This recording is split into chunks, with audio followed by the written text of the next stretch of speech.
بھئی حضور سے پیار کے دعویٰ کرنے والا ایک تو کوئی بولے کہ میں کھڑا ہوں میدان میں، خدا را شریعت اسلامیہ کے ساتھ اپنے آپ کو وابستہ کریں، اور شریعت آپ کے لیے آسان کر دے گی زندگی گزارنا۔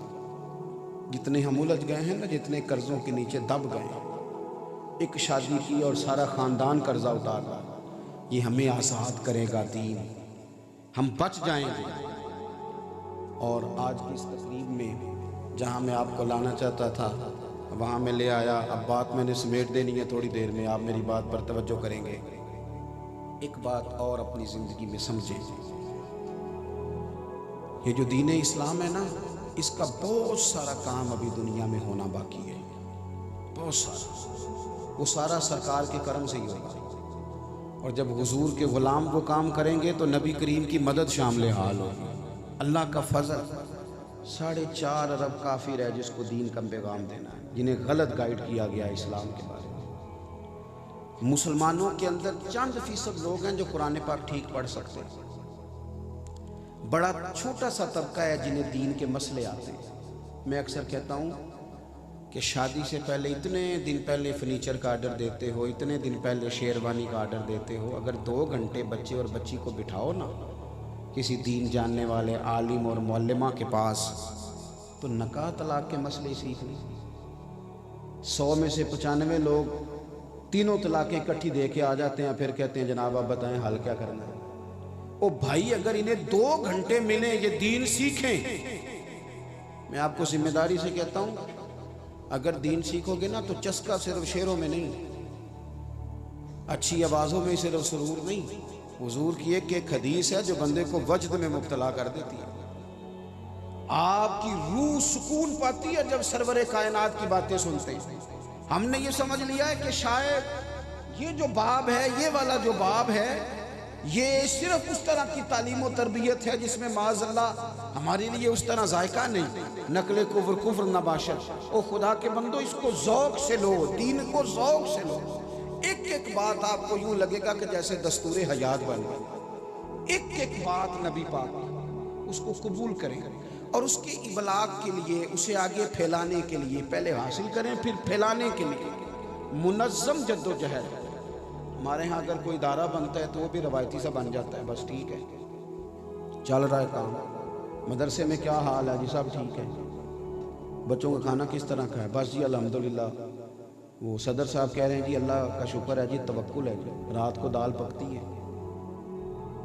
تو وہ اس طرح کی ہوتی ہے کہ صبح بھی اس میں تھوڑا سا پانی ڈال کے بچے وہی کھا لیتے ہیں۔ کیا اب کوئی گاؤں ایسا رہ گیا جس میں لوگ برگر نہ کھاتے ہوں؟ کوئی دور دراز علاقہ ایسا رہ گیا جس میں شوارما اور پیزا نہ پہنچتا ہو؟ مدرسے کے بچے نہیں کھا سکتے یہ؟ بولیے کس مفتی نے کہا نہیں کھا سکتے؟ کیوں نہیں لا کے دیتے مفت میں انہیں؟ میں نے اپنے مدرسے میں ان سے کہا، ناظم صاحب سے میں نے کہا 15 دن کے بعد آپ فاسٹ فوڈ کا بندوبست کریں ان کے لیے۔ تو ایک صاحب کہنے لگے جناب حضرت صاحب تے ساڈے ورگے دنیا داراں دے بال کھان، انہاں نوں بھی تسی معدے خراب کران والی خوراک دین لگے ہو، کوئی حد ہے؟ ان کو آپ بتائیں کہ یہ چیزیں ٹھیک نہیں۔ میں کہ تہاڈا سکا پتر ہے، تسی دسنے وچ کامیاب ہو گئے ہو؟ اب کیا بات کرتے ہیں؟ خواہشات کو دین کچلتا نہیں، انہیں صحیح رستہ دیتا ہے۔ دین کہتے ہیں جو چیزیں جائز ہیں اس رستے سے ہو کے آؤ، خواہشات کو کچھ لو نا۔ ہم نے دین کا اگر کبھی کام کیا بھی ہے، اگر پیغام حق مثلا دین کی دعوت دیتے ہیں ہم کسی کو، تو کس طرح نماز کی دعوت دیتے ہیں؟ اور آ جایا کرو کدی مسیتے کنے پیسے کتے کھڑنے نہیں، تو اس طرح وہ آ جائے گا، وہ کہندے تو اپنی قبریں پینا ہے تے میں اپنی پینا، تو موج کر۔ میں کہتا ہوں دوستوں کو کہ 50,000 روپے کی ضرورت پڑ جائے نا کبھی کسی سے ادھار، تو بندے ٹیلی فون کر کے ڈائریکٹ پیسے نہیں مانگتے، کہندے بھائیا کتنے میں کم پہ گیا سی؟ وہ کہندا یار تو دس میں تو بڑی دور ہاں، کہندا تو 2 بجے مل پاویں، میں تینوں فون تے نہیں دس سکدا۔ وہ تو دس یار میں تو پتہ نہیں کدوں ہونا، وہ تو سویرے مل لئی، پھر فون ملاقات کر کے بھی فوراً پیسے نہیں مانگتے، پھر بھی منت کرتے ہیں، کہتے ہیں بڑی ضرورت ہے، تیرے بغیر بات کوئی نہیں سنتا۔ اتنی جد و جہد کر کے پھر وعدہ بھی دیتے ہیں وقت پہ لوٹا دوں گا، بڑے آخر میں جا کہتے ہیں وہ 50,000 کی ضرورت تھی۔ اپنے حق میں قائل کرنا ہو تو ساری باتیں آتی ہیں، اور اگر رب و رسول کے حق میں قائل کرنا ہو، دین کی دعوت کو اس کو منظم کر کے، اس میں خلوص پیدا کر کے، اس کو سونا کر کے، اور اداروں کو بڑا اعلیٰ قسم کا منج دے کے، اس میں خوبصورتی لا کے، یعنی اساتذہ کا بھی حق ہے، مدارس کے اساتذہ کا بھی، وہ اچھا لباس پہنے، وہ اچھی جگہ پر بیٹھیں، اچھا کھانا کھائیں۔ جو آپ کا بھی امام ہے، آپ کہتے ہیں نا پیچھے اسے، تو آپ کا امام ہے نا، تو اگر امام کے اور مقتدی کے کپڑے چلیں اس کے اچھے نہیں تو ایک جیسے ہو جائیں تو کوئی حرج ہے؟ لیکن وہ تو سارا محلہ تفتیش کرتا ہے بھی انہیں موٹر سائیکل کتوں لے لیں، یہ کیا مطلب چکر چل گیا اس نے موٹر سائیکل خرید لی ہے؟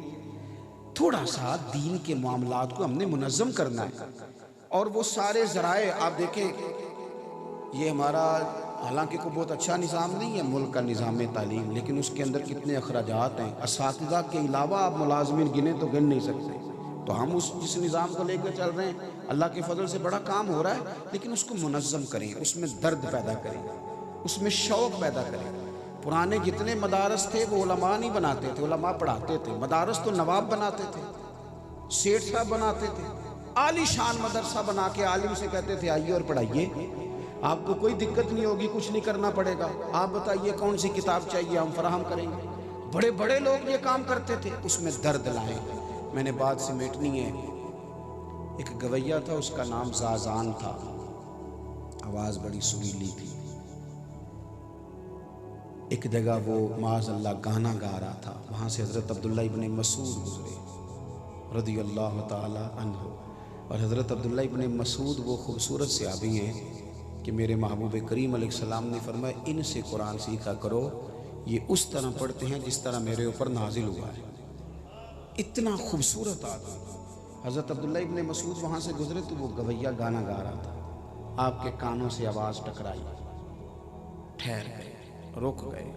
درد ہے نا دین کا اندر، لوگ نمازی ہو جائیں، لوگوں کا قرآن پاک ٹھیک ہو جائے، مدارس بن جائیں، مسجدیں بن جائیں، لوگ مذہب کی طرف مائل ہو جائیں، یہ شوق ہے، درد ہے۔ یہ بھی اسی رشتے کی عکاسی ہے جو نبی کا امتی کے ساتھ ہے، دین سے بھی اتنا ہی گہرا رشتہ ہے۔ حضرت عبداللہ ابن مسعود رضی اللہ تعالیٰ عنہ رک گئے اور ٹھنڈی آہ بھری، اور جملے کس طرح کے ترتیب پائے، فرمانے لگے کتنی سونی آواز ہے، کاش یہ قرآن پاک پڑھتا، کتنی سونی آواز ہے۔ یہ اس طرح کا درد اگر دعا بن جائے نا کسی کے لیے تو بڑے جوانوں کا کام بن جائے، بڑے سارے، اللہ تعالیٰ رحم فرمائے اور قبول ہو جائیں یہ جملے، کہا کتنا درد ہے۔ آپ نے یہ بات کی اور بات کر کے آگے تشریف لے گئے، وہ ان کا پروگرام ختم ہوا، وہ گویہ باہر آیا، ایک شخص نے اسے روک کے کہا سن آج پتہ کیا ہوا ہے؟ اس نے کہا کیا ہوا ہے؟ کہا آج حضرت عبداللہ ابن مسعود گزرے تھے، تیری آواز کانوں سے ٹکرائی، انہوں نے بڑے درد سے کہا کتنی سونی آواز، کاش قرآن پاک کی تلاوت کرتا۔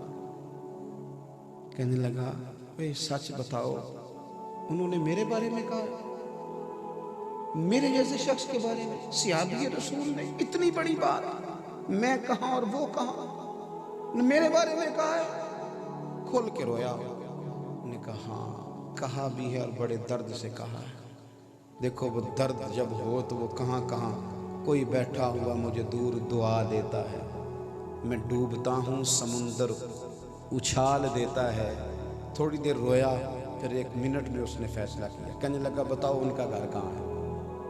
لوگوں نے کہا فلاں محلہ، فلاں گلی، فلاں کونے میں۔ دوڑا گیا، دروازے پہ دستک دی، آپ تشریف لائے، دیکھ کے پھر رویا، پیروں میں بیٹھ گیا، فرمایا بیٹے کون ہو؟ کہنے لگا حضور میں وہی ہوں جس کے بارے میں آج آپ نے کہا تھا کاش یہ قرآن پاک پڑھتا، میں آ گیا ہوں، پڑھائیں مجھے قرآن پاک، اب میں قرآن پاک ہی پڑھوں گا۔ دوستو اگر ہمارا یہ والا درد ہو جائے نا، واز رہ گئے، تقریریں لمبی رہ گئیں، اس میں نصیحت کم ہو گئی، بہت اچھی آوازیں، یہ سارے کام بڑے اچھے ہیں، بڑے عمدہ ہیں، کوئی کسی انداز میں بھی دین کی بات کرے، لیکن اگر ہم سارے تھوڑی تھوڑی دعوت دینے والے بن جائیں، زیادہ نہیں تو ایک دوست کے تو مشیر ہم بھی ہوتے ہی ہیں نا، اگر اسے تھوڑا تھوڑا لائیں، مسجد کی طرف مائل کریں، مشکل کام نہیں، آپ کو 3-4 دفعہ کہنا پڑے گا میرے ساتھ چل، پھر ایک وقت وہ آئے گا کہ وہ آپ سے کہے گا اب تو میرے ساتھ چل، تھوڑا سے ایک دوسرے کا بازو تھامیں۔ نبی پاک صلی اللہ تعالیٰ علیہ وسلم کو دین کا اتنا درد ہے کہ محبوب دن کو تبلیغ کرتے ہیں اور رات کو روتے ہیں، یا اللہ یہ ہدایت یافتہ ہو جائیں۔ تو اگر ہمارا حضور سے گہرا رشتہ ہے تو پھر ہمارا بھی تو اس دین کے لیے درد ہونا چاہیے نا۔ بہت اچھی منصوبہ بندی ہو، بہترین انداز میں اور منظم انداز میں اشاعت دین اور ابلاغ دین کا کام ہو، یہ ساری وہ چیزیں ہیں جو ہمارا نبی کریم علیہ السلام سے رشتہ مضبوط کریں گی۔ پھر آخر میں اللہ کی بارگاہ میں دعا کرتا ہوں، اتنی خوبصورت بزم اور اتنا خوبصورت اہتمام جن لوگوں نے کیا، اللہ تعالیٰ انہیں بہترین صلہ عطا